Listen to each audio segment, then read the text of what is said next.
Well, we'll call the meeting to order, and let's do just introductions all the way around. We're going to start on the Zoom. Sarah? Sarah Shepherd. Board member. Dina Mabry. Riley Hanson. Michael O'Neill. Ann Pichette, housing coordinator. And April Sparks, admin for the department. Good, thanks everyone for joining us. First on the agenda is approval of the minutes from July 2026. I'm going to read them. I want to read my comment.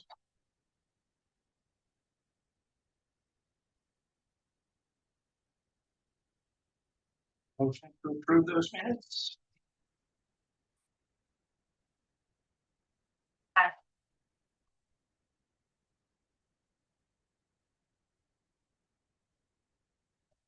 Yes, second.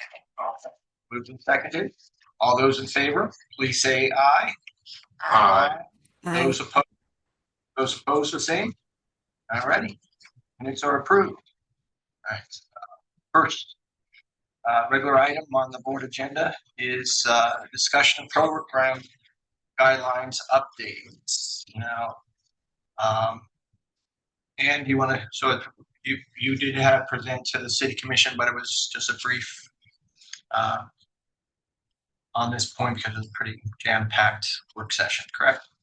Correct, Update Chair. the group. So, because the board hasn't been able to meet, I just want to make sure I give everybody a reminder. So the last time you were all, not the July meeting, but previously when everybody was able to meet, you guys had a couple meetings where you did really in-depth dive into what might be good changes for both sustainability and flexibility of the program, different things that, you know, in practice, maybe the language didn't make sense. There were some things in the resolution where, like, if someone came in and asked for this exact wording, what would that actually mean? So we looked at making it easier to use, clarity for applicants and board and staff and our underwriters.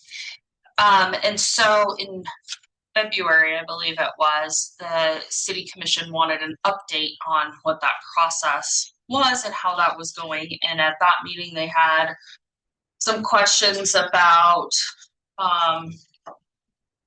questions and ideas about ways that the fund maybe does or doesn't currently allow people to apply for specific types of projects.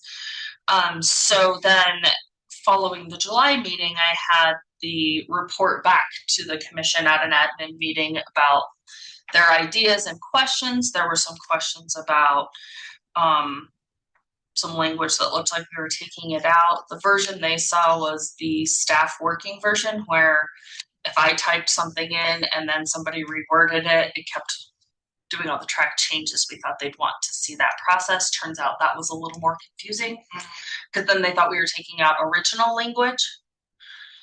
Sarah, I hope you can hear me. Sorry. And is this version we have in front of us, is that partially that going on? So the version you have in front of you is the one from July, right, and it's the one the commission just saw. And what this version is, without all the comments, we did a lot of working on it separately as staff after the board gave ideas. Different departments chimed in and started sending questions to each other in the document, and then met in person a couple times. So what this version is the cleaned up color for, you know, board changes versus staff changes. At this point, I don't know. I'm just saying, no, not. I was like, no way I don't know if I can remember, because some of it was the ideas and concept the board stated. Staff then tried to word it in a way that would make sense.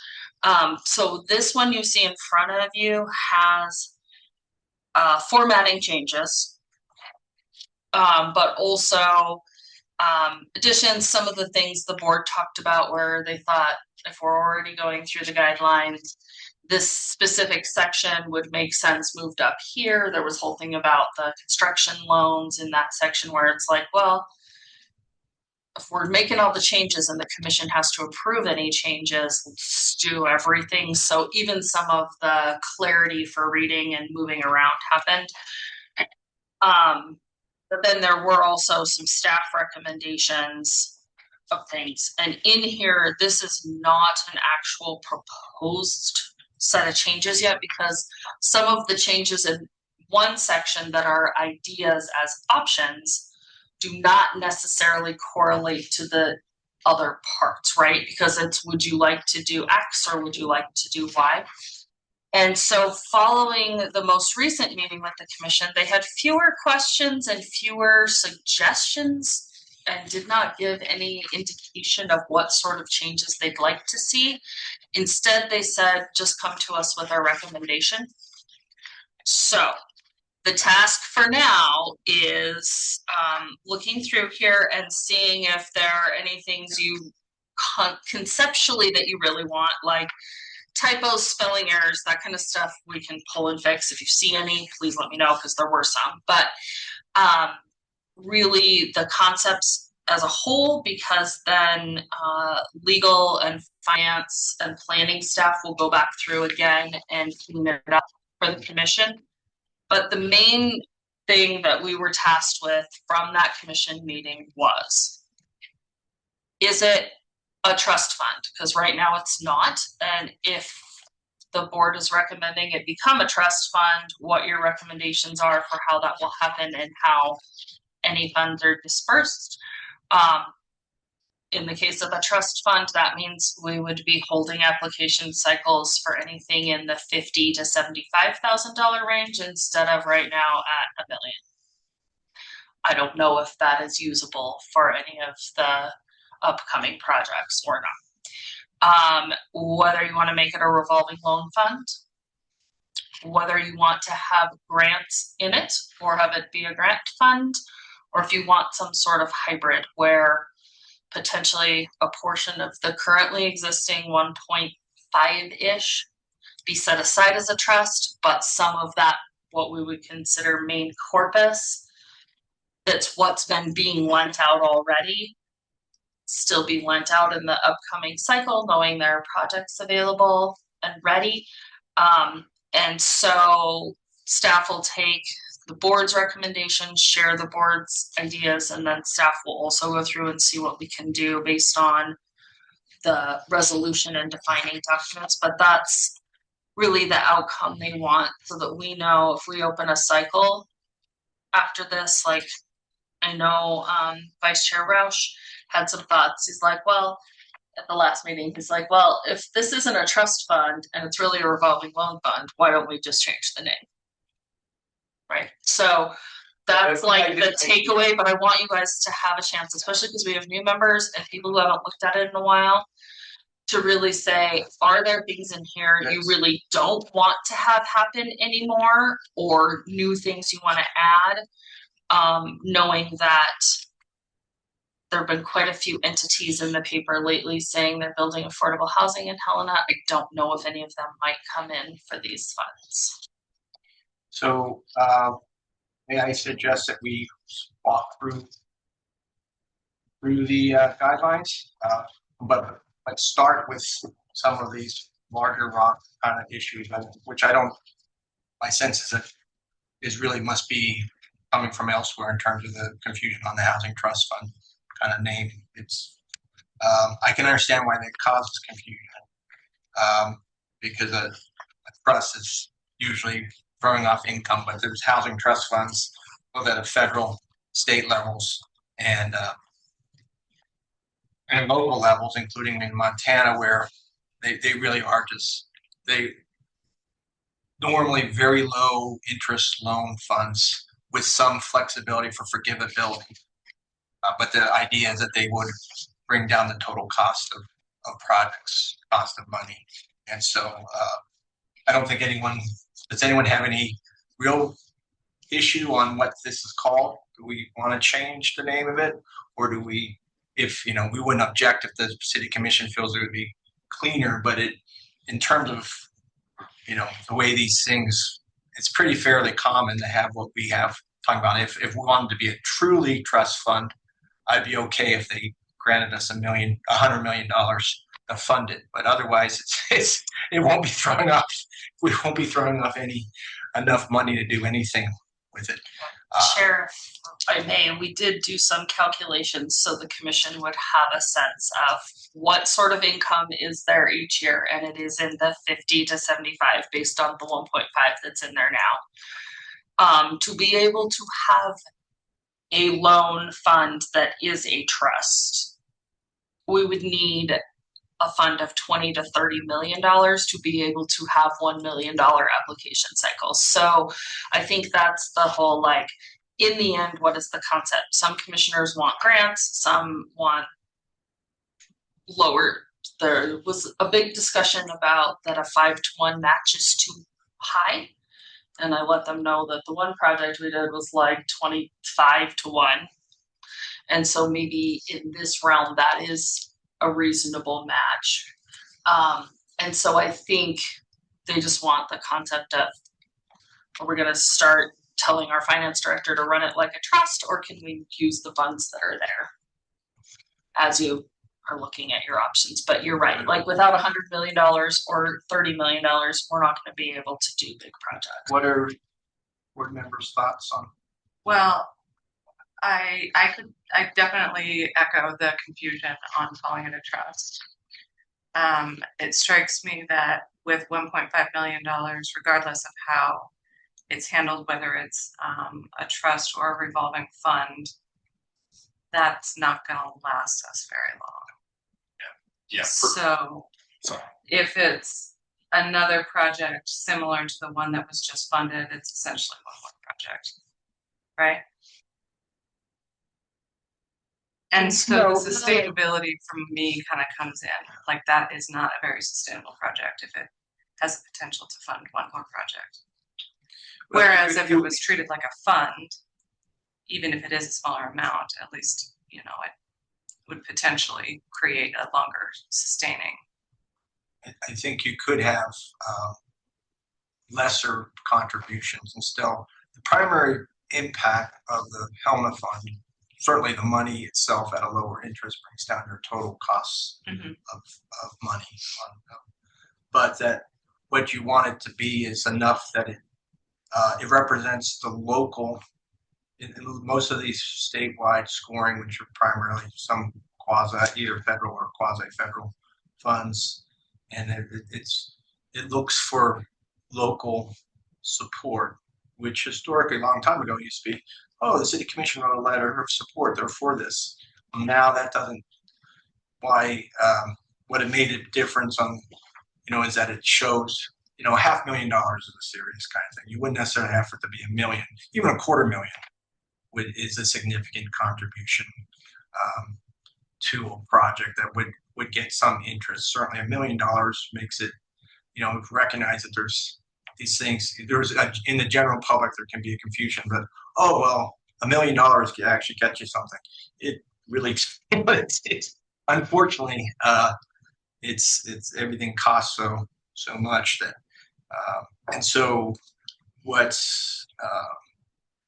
I would be concerned that what you would get with a $75,000 a year fund is a totally different thing. And so the original intention of this was to address our housing crisis. Right?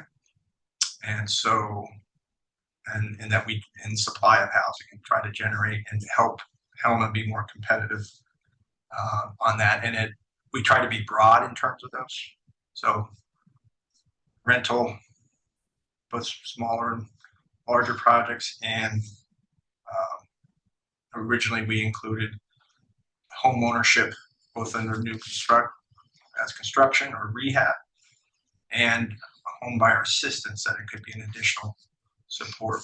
And as we look through, there's been some suggestions of dropping some of those things. Originally also included perhaps emergency housing and transitional housing. That runs into some issues around the grant thing. But I think if we, to make it a trust fund at the current funding would be it would be insignificant amount of money to really make a big difference. I think even dropping, people would come in for 250. You don't necessarily have to put your whole 1.5 out. You could split it through a few projects and get bang for your buck and get it out. But 50,000 or 75,000 probably isn't going to leverage like the money that we're seeing. So it just and more to the point, I'm unaware of any housing trust fund at any level that is funded by a corpus that except in I think some foundations may have a kind of a housing, I think the Overbrook Fund or something is involved in homeless funding where private capital made that. But that being said, we probably should encourage the city to look at ways to, and that was also the original intent, that they would continue to find ways to fund what they see as a fundamental need in the community. At some point, maybe it won't be, but it continues to be probably the biggest challenge we face. So, Sarah, do you have some thoughts on this whole naming question? I mean, I think whichever gets us, like you said, like more bang for the buck, and that's more sustainable. So I'm not sure which one that is. I mean, kind of echoing the discussion last month. I would agree with moving away from the trust fund moniker, simply because in terms of maintaining the fund and ensuring its sustainability, we can't operate as a trust, as you pointed out. We pretty much have to, of course, maintain kind of our loans coming back in order to, of course, replenish the fund. It's only getting so much every year, and depending on, of course, what some borrowers might be asking for, it just would lead to unsustainability. We do have so many kind of requirements in these guidelines to help kind of guide it down the track, but at the same time, by calling it a trust fund, it does kind of imply a certain amount of assumption on some borrowers' parts that maybe we can get this just forgiven or whatnot, and trying to ensure that we want to keep a strong face in terms of wanting that cash flow back into the fund would be, I think, beneficial. I think John's simple edit at the last meeting, am I remembering this correctly, that whether we can support just changing from the Helena Affordable Housing Trust Fund to the Helena Affordable Housing Fund, and we leave it mute as to whether loan or allows some flexibility as that point. Trust seems to be the problem word. Drop it. Yeah, everyone comfortable with that edit? Yeah. All right. yes. Okay. Thank you, Chair. I know that was a lot for the name, but it's really like, what is the concept? The behind name the name, and is the name causing a problem Yeah. No, I think that's for the people who do the voting on the application after your recommendation. So and so thank you. That's helpful. and kind of related to the overall question as to, we're not saying that this fund can only fund big dollar projects. What we're saying is that it should be match the scale of what's being done. And so, and the role of, say, a small project that got $1 million is really not what we're looking for. If it's a smaller scale project, yes, we may want to fund that, but it should be the equivalent. And that's in this introduction section where this is meant to be gap financing. It's supposed to be it's supposed to be kind of an incentive to show local support, all those kind of things. And that it's generally also meant to be administrative not have a lot of administrative burdens for the city.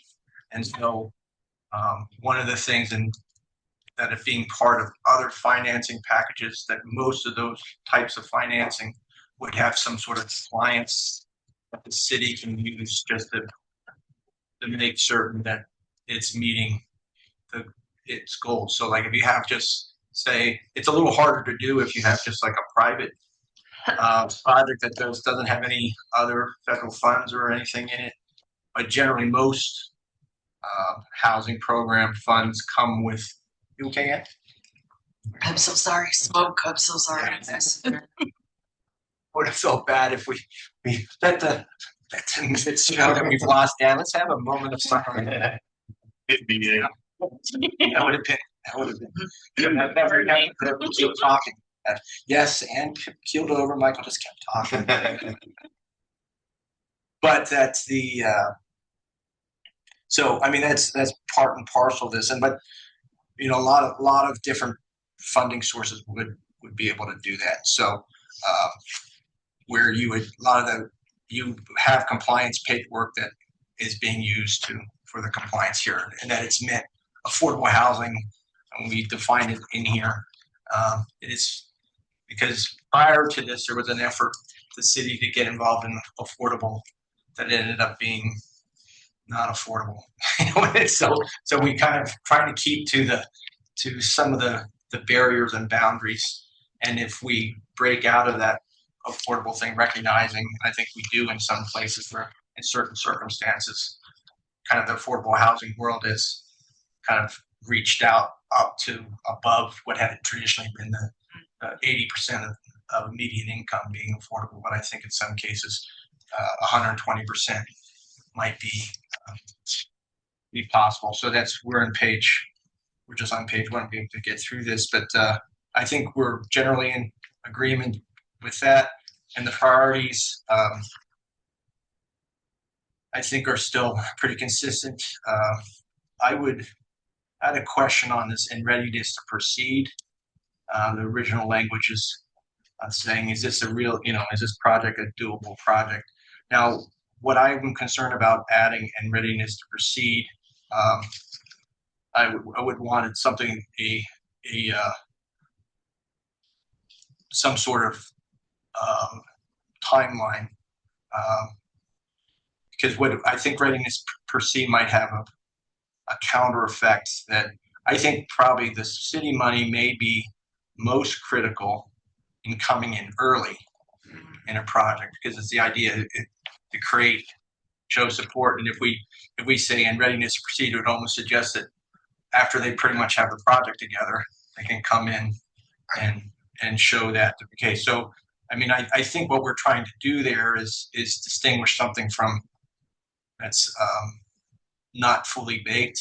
Like a conceptual idea, Yeah, versus an actual project. Yeah, and on that same token, I think it's also possible, correct me if I'm wrong, but that the city money would also perhaps be the last to be spent. So if it's the first to come in and the last to be spent, that could potentially be quite the gap. Yeah. Duration wise. And I don't know if it's meant to be the last to be spent, because again, it's an incentive to get things going, and that there's some flexibility in it. Chair, if I may, we've only had one, so we Yeah. only have one as an Right. example, right? So please keep that in mind. But those funds, while there were a variety of discussions later on about how you request your funds, how you do it right, so they're not paying interest on funds they are not yet using, right? So that we can be respectful of the project as well. Everything except the holdback that was required as in part of these guidelines was spent at closing. Like they asked for all of it right away, had all the invoices and receipts to show everything right away. So as soon as the loan closed, the funds were out the door because they needed it for things like, please don't quote me on the exact things, but I think it was like the pre-development stuff, yeah. some of the architectural designs, some of the all of the work they did ahead of time to even be able to come.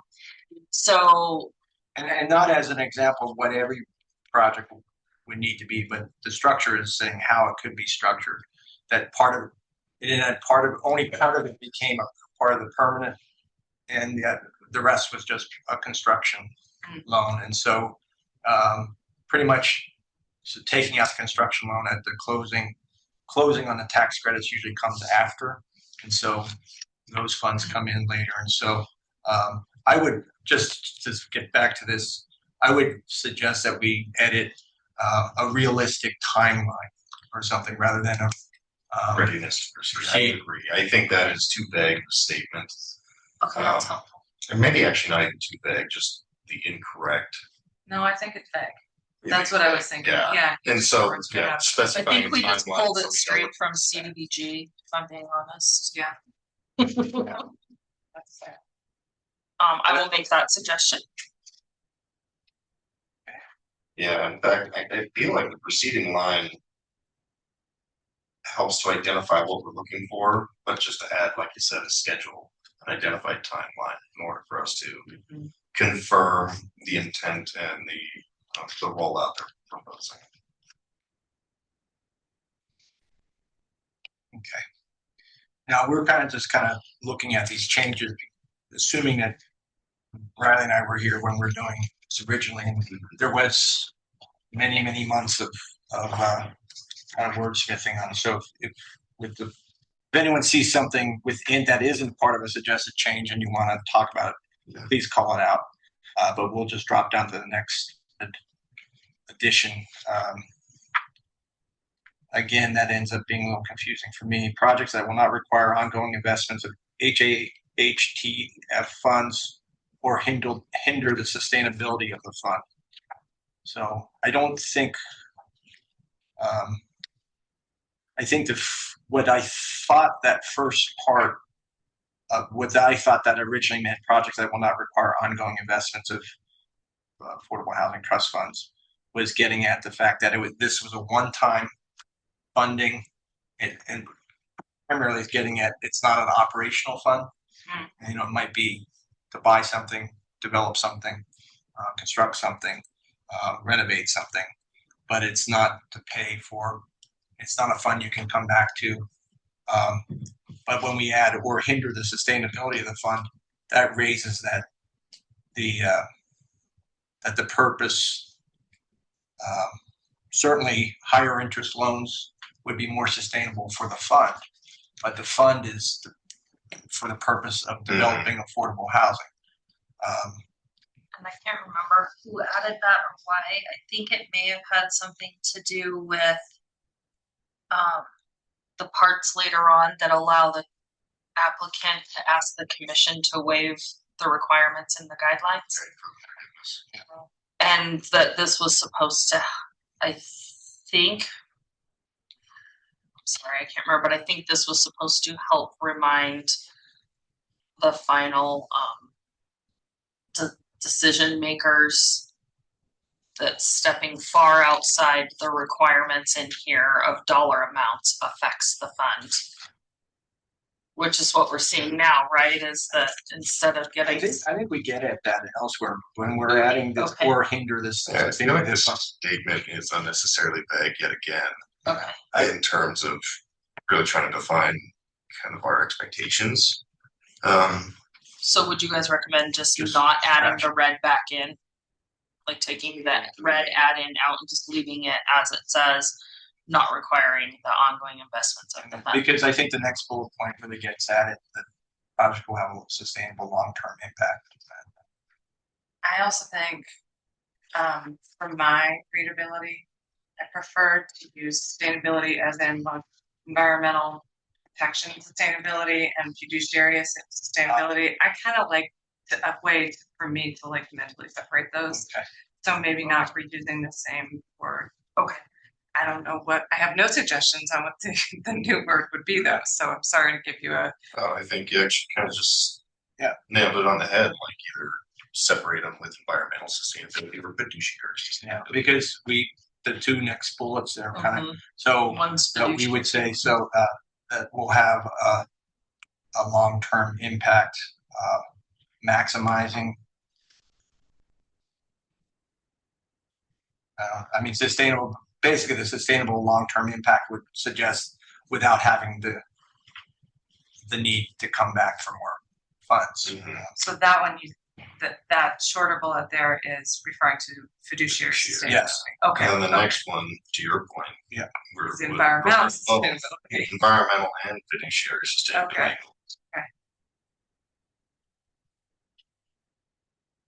Yeah, because the environmental sustainability goals is a thing that the city has and should always be capitalized, right? Isn't there?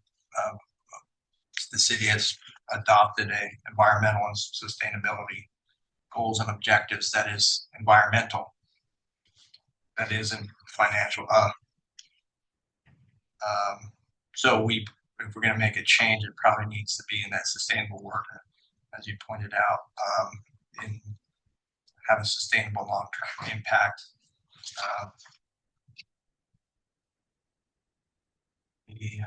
How about a just demonstrated long-term impact on affordable housing on more? Yeah.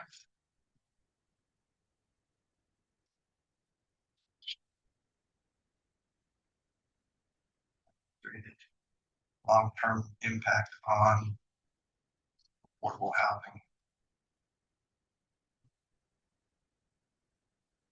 Needs, supply, costs on affordable housing. So Mm-hmm. okay. Projects that will have Is it demonstrated?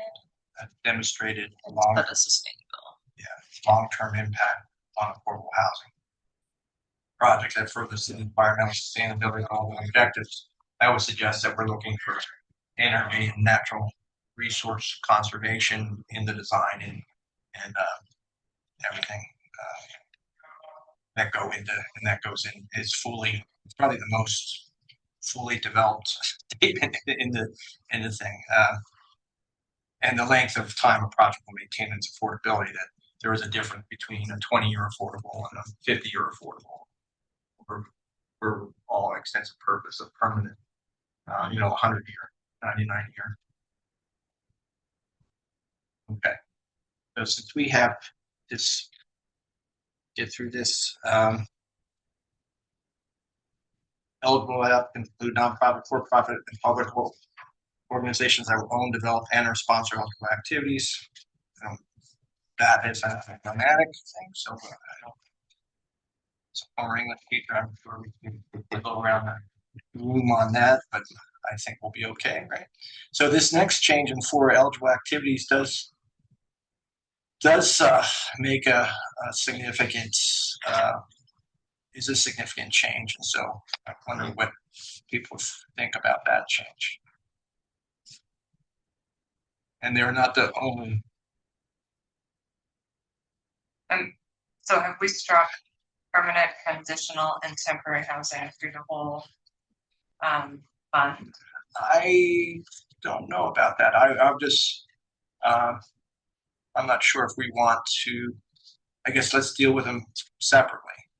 We generally want to support permanent being something that's where people will live based on their determination. Transitional is by definition is a short-term period where usually an organization decides how long you get to live there, and temporary housing is meant to be things like emergency. It might be short-term, and whether or not so.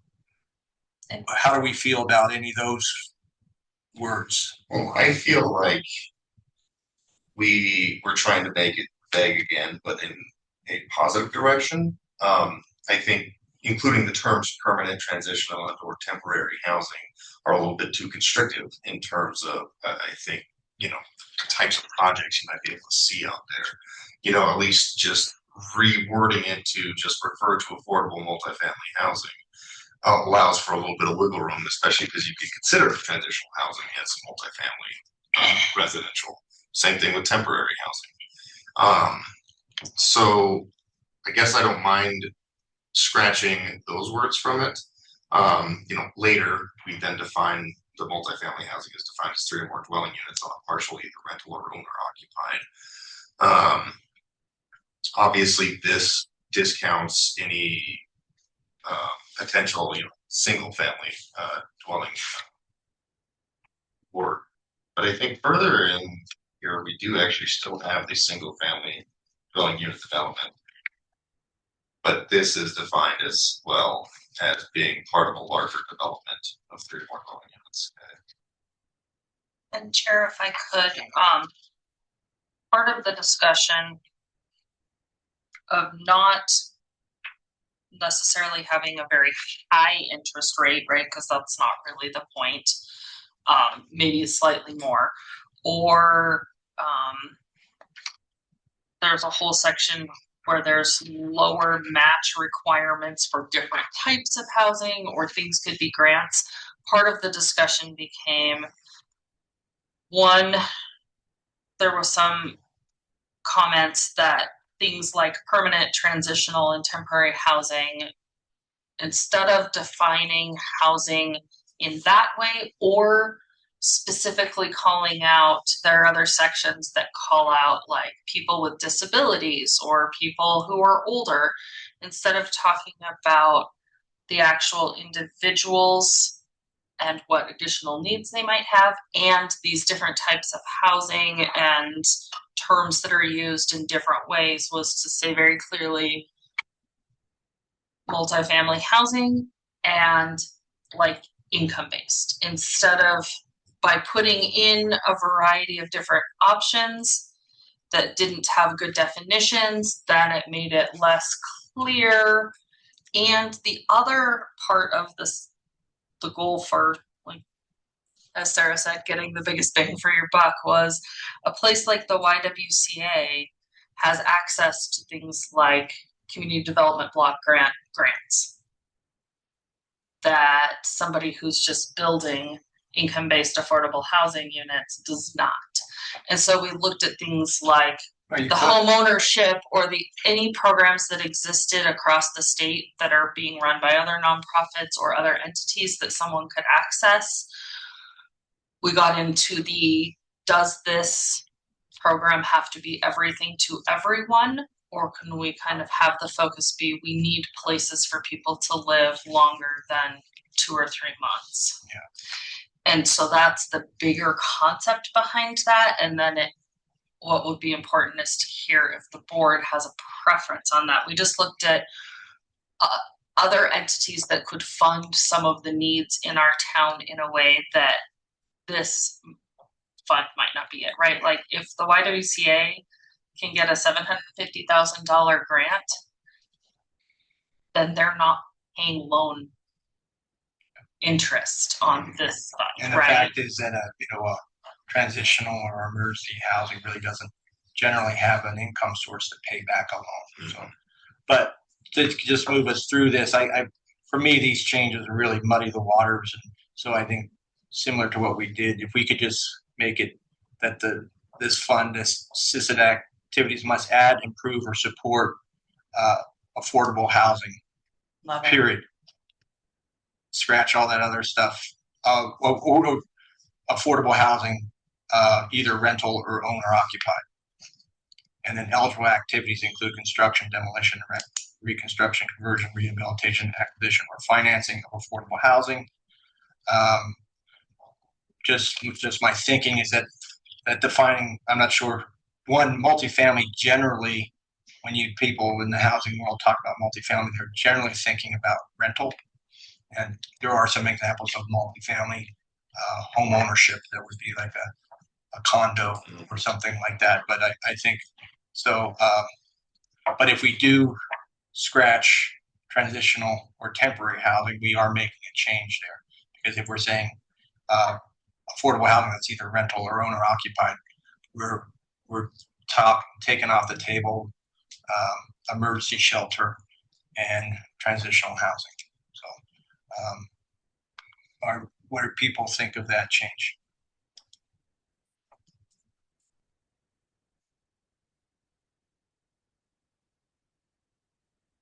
I like think it. just Oh, I knew that was going to happen. Okay. Go ahead. I was going to say I like just keeping it as affordable housing and striking the definition. Yeah, I agree. And Okay, and not, and that whole parenthetical element goes, yeah, I like that. I think that might be what matches our planning document. yeah, I think omitting transitional is probably not the intention, correct? It is the intention. To omit transitional. Well, what this kind of does is that it allows, that leaves some ambiguity. Okay. We're not saying by having either rental or owner occupied, that makes it clear that we're not talking Right. about transitional or emergency shelter. But if we just say must add, improve, or support of affordable housing, period, then the ambiguity goes back to the board, and I wouldn't view it as ambiguity as it is more so flexibility. And project-based or application-based Yeah. response. Yeah. Just decide project by project. Yeah. And so there could be maybe a transitional that a low interest loan might make a difference in having that happen, and we don't, and particularly because this is the big eligible activities, and then we get into some more specific uses. You So- know, and as I can't remember if it was Ann or if it was you, Michael, that mentioned, transitional and temporary housing locations typically don't have a lot of funds, of course, to pay towards loans. But again, as long as they are, complying with the loan requirements that we are, putting as part of this actual fund, I feel like, to the point, we shouldn't be discluding them immediately off the bat in terms of how we're defining the fund's usage. So I agree with, just striking, of course, the definition of the multifamily housing. So improve Rent or support, but then scratch permanent transitional and or temporary housing, to then jump to affordable, scratch multifamily, then housing, then scratch the parenthetical, defined as 3 or more dwelling units on a Yep. parcel. Okay, we're all good there? Yes? Agreed. Okay, all right. 0.5 eligible uses. And Chair, if I may, the eligible uses in this section are pulled directly word for word from the resolution that created it. Okay. I can't read the number. It might be the one in front of you. And in previous discussions, there was a lot of, what does the word donate mean? Why would you get a loan to donate something? And so in many of these bullets, it had to do with, let's make it clear, like the first one, land acquisition purchase costs. You can buy land with this. And I do want to just say there were a couple that got struck because they were duplicative to the language above. But I am going to meet with staff because I think when we end up having to change that resolution, we might want even the stuff that's duplicative from the paragraphs back in as an eligible use written in the resolution.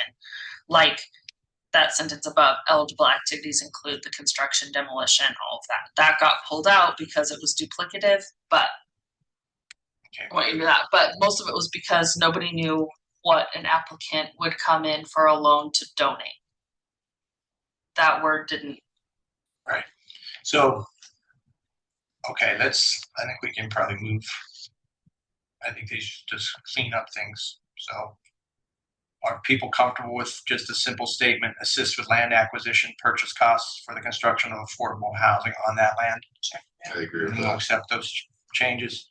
Second bullet, assist with costs of conversion or renovation of existing buildings into affordable housing. These would be buildings that aren't currently housing that would be converted to affordable housing. Bless you. We good there? Mm-hmm. Agreed. And then the third bullet is just giving some examples what infrastructure includes. It's just a partial listing. There would be some things in there that we be in there.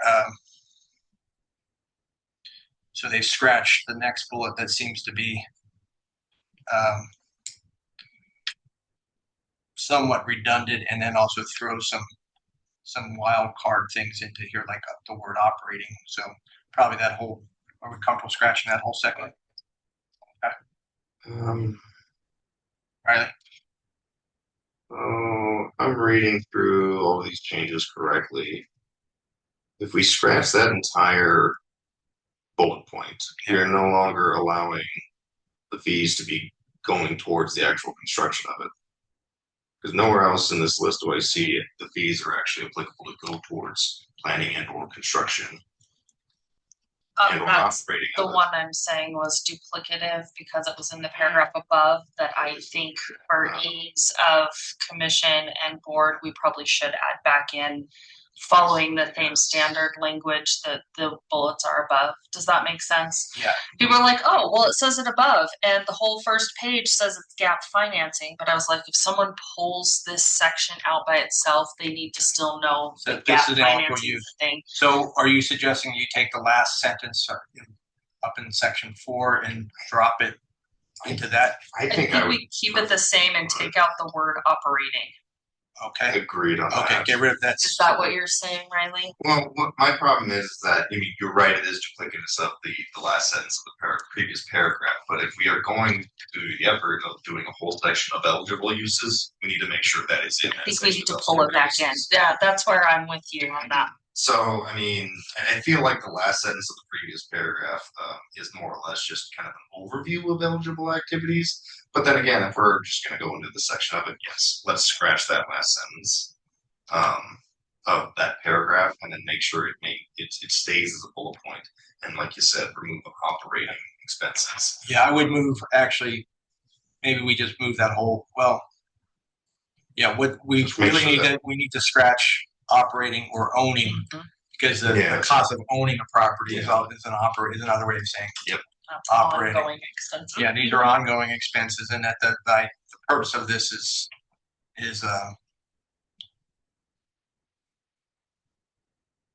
So my question is this a exclusive list? If an applicant came and said, we have all these weird costs because we have to find hotels for folks that live here, or I don't know if they had some sort of unique cost. that's a cost of development, and that's a fairly common cost. Sure. Yeah. I guess I Especially just if you- mean if there is something that is somewhat unique and odd to a specific project, are we trying to list everything, or are we saying here's some examples of things? I think in this section, the people who were here when this was written should answer, but I think as Chair mentioned, many of those things fall under development or under maybe even part of like the construction expense to remodel something is that you get the person out of that spot before you move them back in. Right. So that's a standard, like on renovating existing housing. Relocation, it's actually the Uniform Relocation Act is a federal requirement. If you can't, if you buy a building, there's people living there, you can't use federal money unless you're paying for the relocation costs, things like that. So it could be a legitimate thing. So we look at acquisition, that's pretty clear. You're buying something. Development includes the whole development process, which includes kind of a pre-development kind of thing. Construction is the work itself. Financing costs could be thing, and then we just jump of affordable housing again. We're back to affordable housing, scratching operating and owning, and then are we leaving some major? These were meant to be major categories and create not be excluding so much as being clear. Any thoughts from acquisition?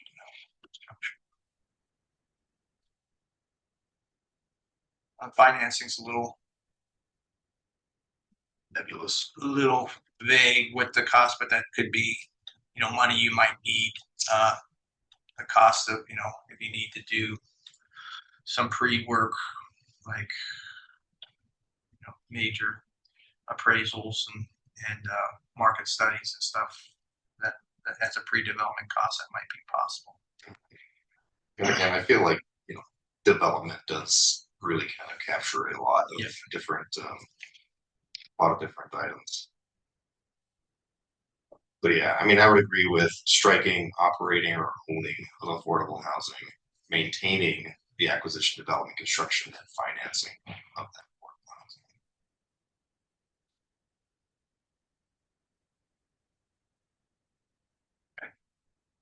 You want to read your final edit then? Sure. So provide or pay all or portion of the cost of acquisition, development, construction, and financing of affordable housing. And Chair, may I just ask, can we, because we took out all of the provider pay all of portions as the That's- phrase oh, sure. in all the other ones, if we could just make it similar, so maybe like assist with the Yeah. costs of, is that an okay friendly Perfect. amendment? Okay. Yes. Okay. Thank you.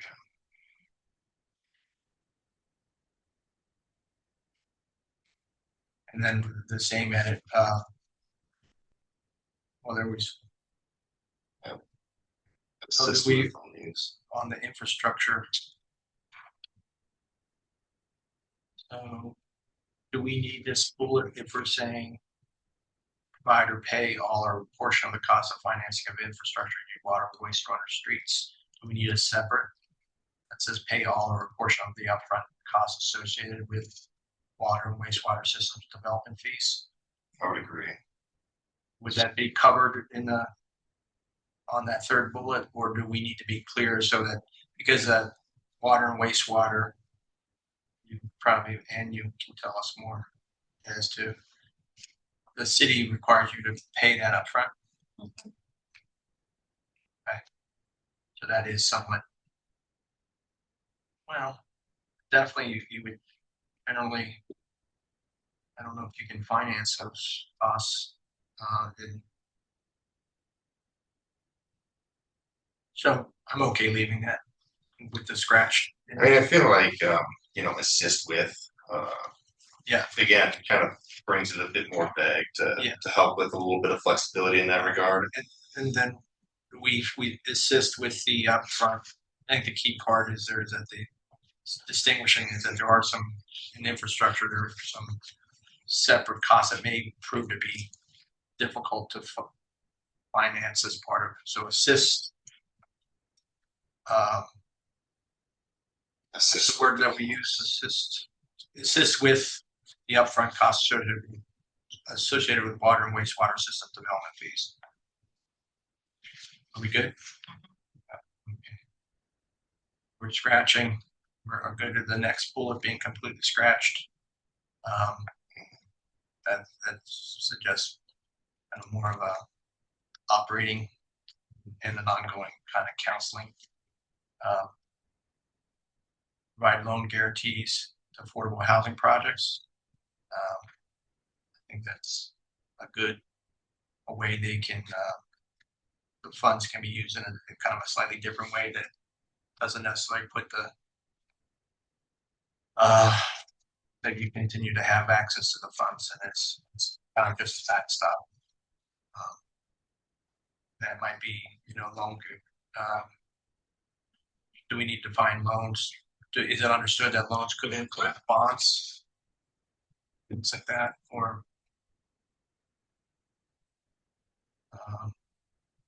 that's fairly common. How about we change loan to financing guarantees? Yeah, I think that's. Sarah, you're okay with that change? Okay. Yep, that's good.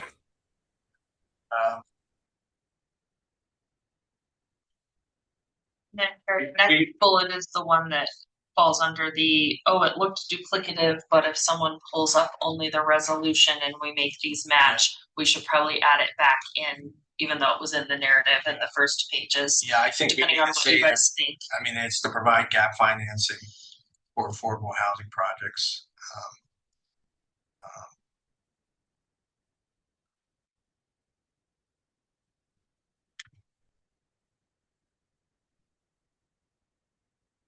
So we could expand and provide gap finance, which is an important message. It's not meant to pay for a whole project. And really, a gap is really meant to be a small piece of the project that's scalable. So gap that doesn't mean $1 million. That we're giving $1 million to something that houses 4 people versus something that houses 100 people.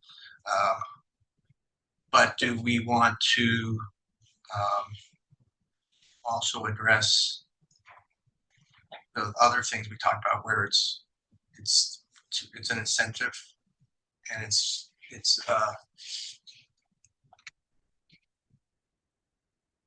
have a gap, provide gap financing. Because one of the things is that it's hopefully will leverage other funds. So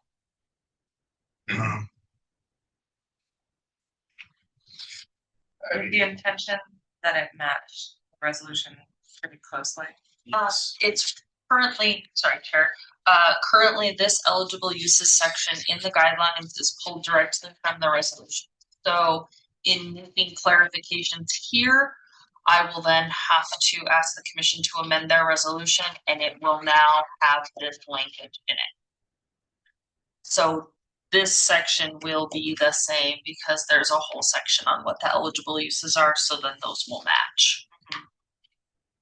So the resolution will now allow these things to be funded. So there's the resolution that creates the program. There's a resolution then that created a board to carry out the program. And separately, the commission has to vote on the guidelines and application as well. I see that, I see the last red bullet, the one that has been stricken out. I think it is a duplication. And we say it a fair amount in the introduction that it's intended to be gap financing. If the intention of the eligible uses is to be sort of a cleaned up list of kind of examples of what we think is a likely use, then I would strike it. Agreed.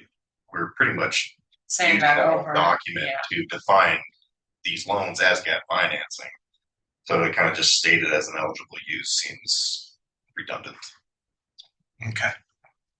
Unless you want to go the other Yeah. way and try to match exactly, but. As long as we're all understanding that the introduction has meaning. Oh, yeah, Yeah. absolutely. Okay. All right. And then we won't touch the city admin. We'll leave Yeah. that be. So here where we get at the meat of what's affordable, whose income is between 0 and 80% of the area median income. However, projects benefiting households with incomes up to 120% of AMI may be recommended by the advisory board and approved by the city commission on a case-by-case basis. We think that's still that was done with the recognition of that there's especially to jumpstart home ownership. We give the definition, the Section 8 Part 5 definition of income, or the applicant could suggest another standard metric of determining income as part of your that would be part of their primary funding source. So not all, most housing programs use the Section 8 Part 5 definition of income, but not all.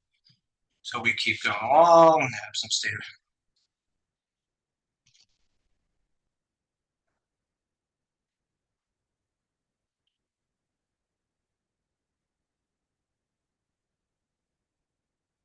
use department. See, I don't know what the tax subsidy income limits are. I am familiar with, I would say the U.S. Department of Housing and Urban Development home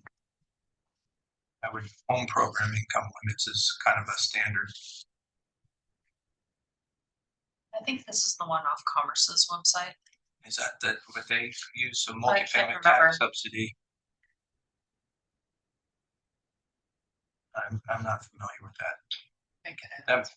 That could be. So, but I can't So I know I have found it because there was discussion about taking out the actual link because anytime the link changes, then the commission would have to reapprove the guideline. I think it's But this is that's what they were calling the data sets at the time. We thought with changing of names and changing of administrations. I think this is the one that Commerce, when you click on Commerce's link, it takes you to the tax subsidy one. Or maybe it had to do with their board of housing, but you would know that, Michael, better than I would. Well, there's tax credit limits, you really don't, that's a whole other thing. No, there's. It's an effective date. That is a thing. So you guys don't remember why that was the one that was originally picked? So the multifamily applies to the low income housing tax credit program, which has a slightly different. And then did you guys find that? Do you think it's because it ties to the LIHTC and they figured that was the most likely match dollars being used? Well, if you look at what I typically use as income data is home, all capital letters, HOME, which is a federal. So the last CDBG project I worked on says HUD uses the Office of Management and Budget area definitions for the calculation of income limit program parameters. But I would think that if the home is more common, then maybe we should just use that. I think so. I want you guys to see it. So if you just go Okay. HUD home income limits, and then you can kind of pull it up by county.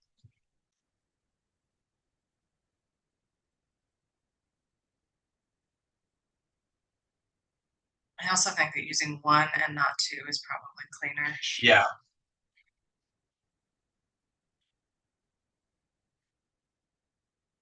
And leaving it open to if they have another calculation basis that they're using for some other source of funding, then there's no reason not to consider it. And oh, that's what this is. I'm sorry, I forgot to reread the first sentence. This is what is being used if they're not using all the other federal programs as their funders. Okay. I forgot the other Okay. part I is didn't on read the that page either. before. Okay. I'm sorry. Okay. Let's leave it. Okay. So sorry. It was the alternative if they're not doing the other thing. Because the other ones will have. Then Oh, sorry. I missed that. I forgot that as well. I apologize. Part 7, match requirement. Matching funds are defined as the dollar value of other resources committed to a project.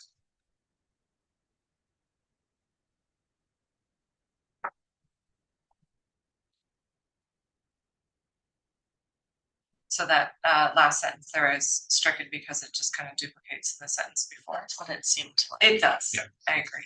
Okay, we all good? All right. The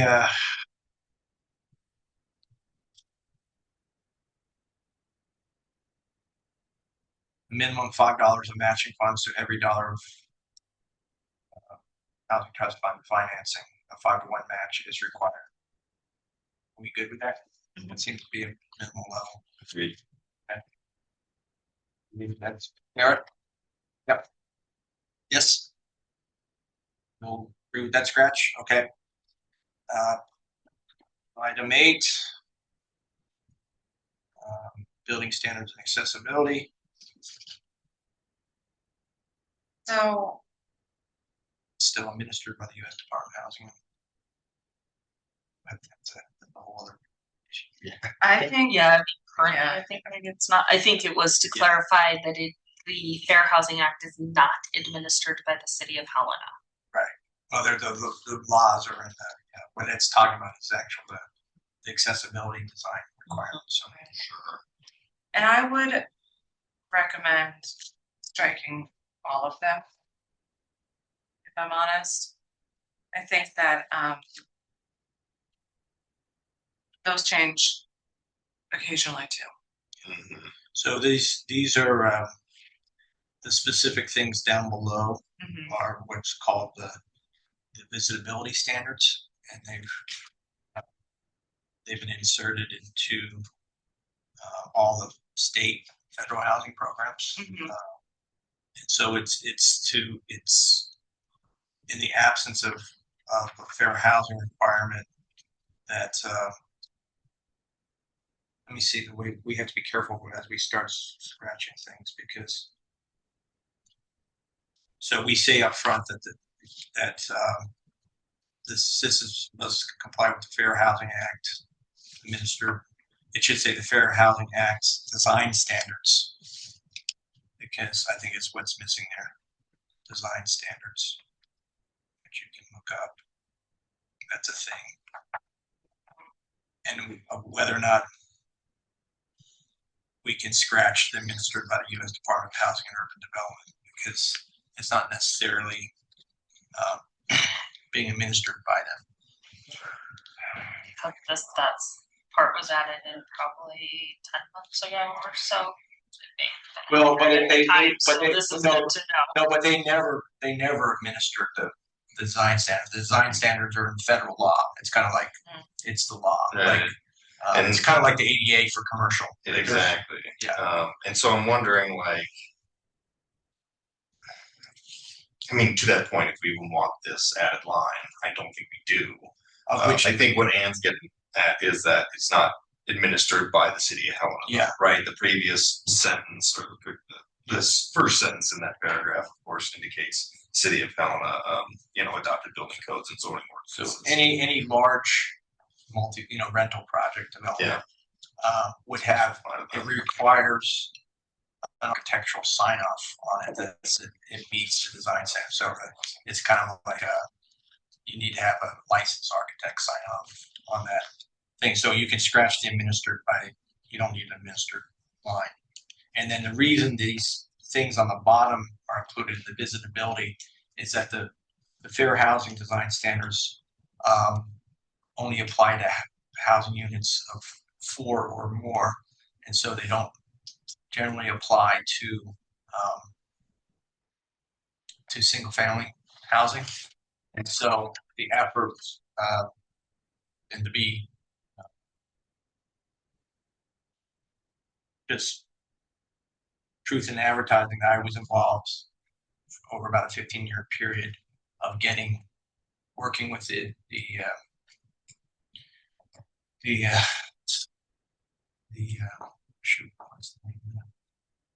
group, but basically working within a coalition. We have the Montana Home Choice Coalition is encouraging basic level of accessibility in all housing. So that includes, like, ideally you can get into the house and the visibility standard that you could actually visit the house. You might have upper floors, you couldn't, but say you have a stroke, it comes up. I know in my family, if you have a house that works, you can get into the bottom floor. You might have to convert part of a living room into a bedroom or something, but generally, and it also means that things that are single, that are on an elevator, that would be covered by the design standards. But this would be that you're not building a lot of single family that doesn't have basic accessibility. That these could be sold to anybody, and it's in keeping with say here in Helena, where we're going to be 30% of the population will be over 65 in not too distant future, and you have all that. So I think, Chair, and it applies, and it speaks to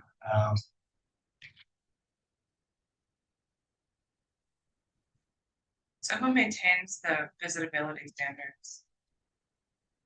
So what I'm thinking of, at least to get to the meat of this line, maybe what we change this to is, assistance must comply with the Fair Housing Act design standards as part of U.S. federal law, instead of stating it's administered by the U.S. Department of Housing, et cetera, et cetera. It's just stating this is U.S. federal law. It is not a city of Helena law, and so refer to the feds for that. Yeah. So that's what must comply with the Fair Housing Act design standards. Okay. And this next section is because not all housing is covered by the Fair Housing. Sure. Okay. And so I think we can probably steps edits there and then just go down. We just move on from there, but it should say the Fair Housing Act design standards rather than the Fair Housing Act, because there are people like, that's just about how it's being marketed, it is how it's really, this is about building standards and accessibility. So you guys know we have about 15 minutes left. Okay. Today. A lot of time. Unless You don't know everyone this can group. take This all group- afternoon, This but group can go into the night. Into the night. Let's see, okay, that's so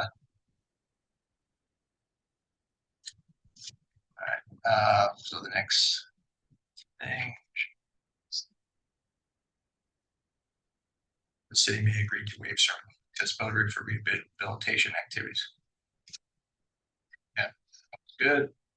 And you're okay, so we get to so this is where we get into this multifamily rental housing. Do we have a separate one for single? Yes, single. Yeah. Family. But we don't have. We have the breakout of.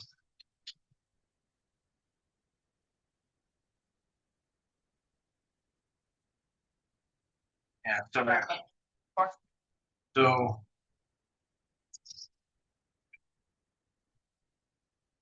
Are you looking for the Kind of with the time period of affordability. single family? Single family.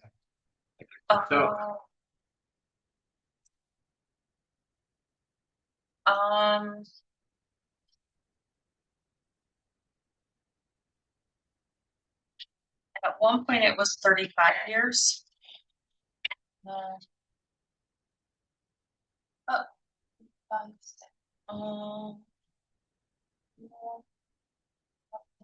Oh, yours is printed darker, so I couldn't find it. It was in that section. Well, I'm not seeing it. It's not a chart, it's just in the language. There was discussion about at one point there were grants allowable. Later in here, it allowed for grants up to 50% if a land trust model was used. There was discussion that no single family dwelling units should be built without the guarantee of a land trust type model being there. So that's where that part changed. So people aren't buying a house and then I think these changes selling at it. this, so I don't know where this whole is 3 or more. I think that's from the definition in zoning and planning. But that really makes this a lot more complicated. Because we aren't necessarily against the idea of funding. Because it's saying it needs to be on 3 or more dwellings have to be on an individual parcel. Which is Or multiple lots held in. So this would be like if Habitat came in with 3 townhomes in a. right. This No, would no, just no, be what I'm one saying house on That would be great. That'd be great. But by saying this, it's saying if someone comes in with one house, that we're not funding individuals' homes. well, not for an individual, but say a home builder is building. Okay, let's say Habitat. they're building. Well, a Habitat. Let's say, in other parts of the world, a developer may be building 20 units, and of that 20, they're on single family homes on a small parcel. And then 2 of those he's going to make affordable and he's going to commit to making it affordable to 80% or 120% or whatever it is. Would that developer have all those multiple lots held in common ownership? Well, that's the issue, is that we're setting up a situation. I'm not against land multiple, but there's only really, that would mean one entity versus someone else who could otherwise, I mean, you deed restrict this in that it then becomes, but if you're saying that everything must be this entity and the only entity that we have operating, not, again, Habitat's doing a great job, but I don't think the purpose is to write this with a specific. And I did write the section, but I believe the intention was like if there's a large development coming in that is a variety of incomes. April, who wants to build a single family home and sell it to somebody, cannot just build one. But if she as a developer is building 30 and 3 of them are all those lots at the time the developer is building those are gonna be multiple lots in that developer's common ownership, and therefore would be eligible, right? So we're not talking just one homeowner comes in or one property, but it's part of a larger development. that might Okay, be that's the mixed. purpose of the 3 or more. I Okay. believe that was the intention from the person who wrote this, but if it's too confusing how it's written, I think the idea was like Rose Hills. It's in East Town, but that's going to be a variety of incomes, but and to, you know, Okay. or if Mountain View Meadows, Right. right? That would be multiple homes, but an applicant coming in would have to have those multiple lots in common ownership at the time. So I To think be an eligible applicant, otherwise they're an individual. to further clarify, would all of the lots need to be in the common ownership or just the ones we're maintaining as affordable units? I feel like if we do want to keep that on here, there needs to be some better definition in terms of what we're seeking for the common ownership of said development. More standalone comments. And maybe I'm reading it backwards, but I think the point was to be able to have homes where people meet these income requirements in neighborhoods where maybe the other homes have significantly higher incomes. So we have mixed. There was also discussion about getting rid of single-family dwellings at all. So I think that's part of the concept to talk about Yeah, what the board's I think it goes back to this, the whole section of 9. Do we want to just scratch multifamily and say rental housing? And then, But what if it's one house that someone's renting to one person? okay, that's. I think was the concern was how we do the accountability and Okay, reporting. Okay, got it. I think, right or wrong though, that's why we want to discuss with the Okay. board. I think that then was the, how do we do the accountability? Because the whole point is the reporting for this should not be hard for the applicant because literally they're just gonna send us their reports from the programs that we require it, and we're gonna accept those. But I don't know if that's what the board's intent is, but I think that's what they were trying to avoid with that statement. Okay, since we're running out of time here, so we understood we're gonna complete this work at our next meeting. No, the commission wants an official recommendation. So if you have any other concerns in here, I think you don't want. I mean, I want to be respectful of everyone's time, but if people want to extra 15, Well, we got a lot more than 30. Yeah. We've only made it. I mean, if you want us to have a reasonable recommendation, we have, there's some significant changes, and this whole tip business was added.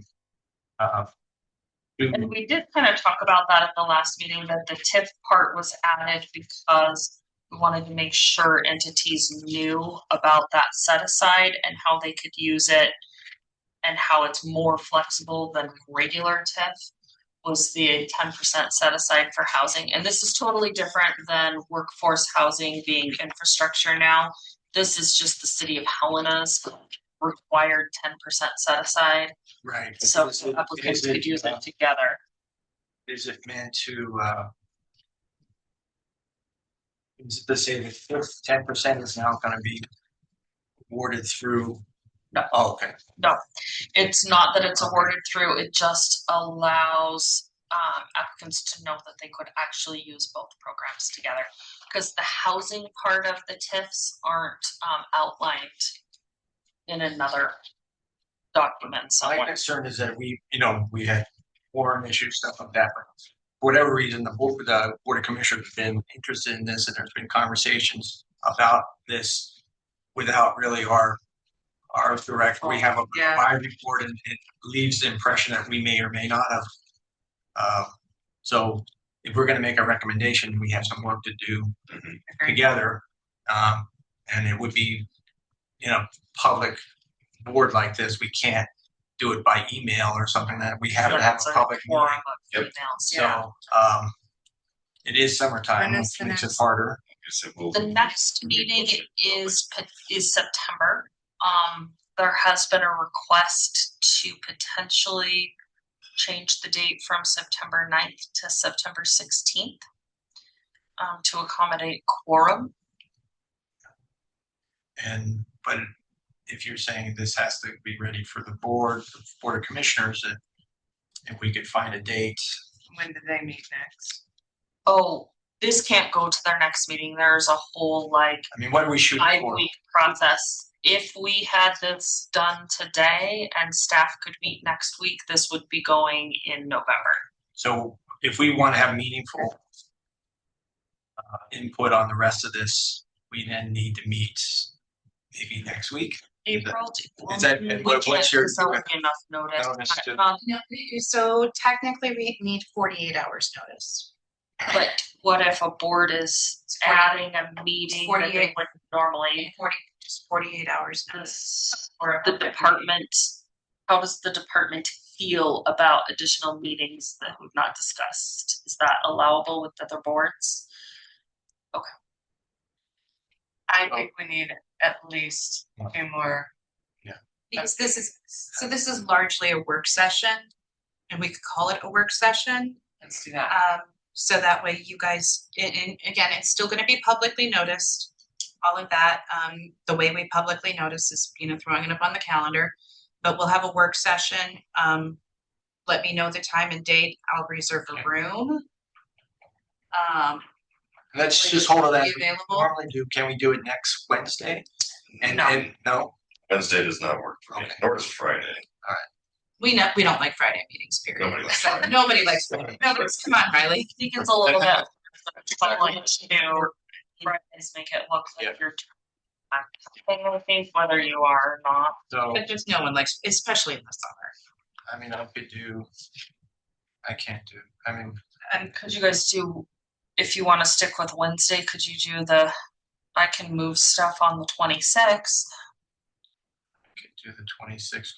Well, I have a meeting, with the city manager at 3 that day. What I was thinking is that we'd have a meeting at 2 till we would post it for 3 hours and just, since it, rather than having 2 additional meetings. Go until our eyeballs fall out. Yeah. Just have. Well, just because they're saying they need to get it. I think still it could probably be assumed that it might not be until December. So, But yes, I. Yeah, I just wanna make sure you guys know that it's not like Sure. what you say today is going to a commission meeting, because there's a whole outside process, Sure, yeah. especially in the case of this one. With resolution changes, like legal and finance still have to look at any and all. But if legal and finance is gonna look at this, it would be better that it could come. That, All of Yeah. this, yeah. this advisory board, which was created as part of this, has looked at it as a piece, Yeah, and we're good with it, rather than going, oh, this piece, maybe. we're Yeah. trying to-" I mean, whatever, I'm always uncomfortable with having something presented. I can't that- do that- find out on it, Yeah. you know? Monday, we could do Yeah. the 26th, probably next I week. can't do Monday. Monday and Thursday would be next week. 26th, what? Week after. It's already, there's Meeting. already 2 meetings that Take after vacation. here. That's, I'm How not, do you guys feel Tuesday about the a 20 time? Tuesday the 25th or Wednesday the 26th. Tuesday, the Tuesday, the 25th, I could do a meeting starting at 3. I don't know if that's helpful. 25th, I have a board of, my board meets. on- What time did you say this room? So after 1 o'clock. Available on the 26th. After 1 o'clock, this one's not available, but before noon, we can. 26th of definitely.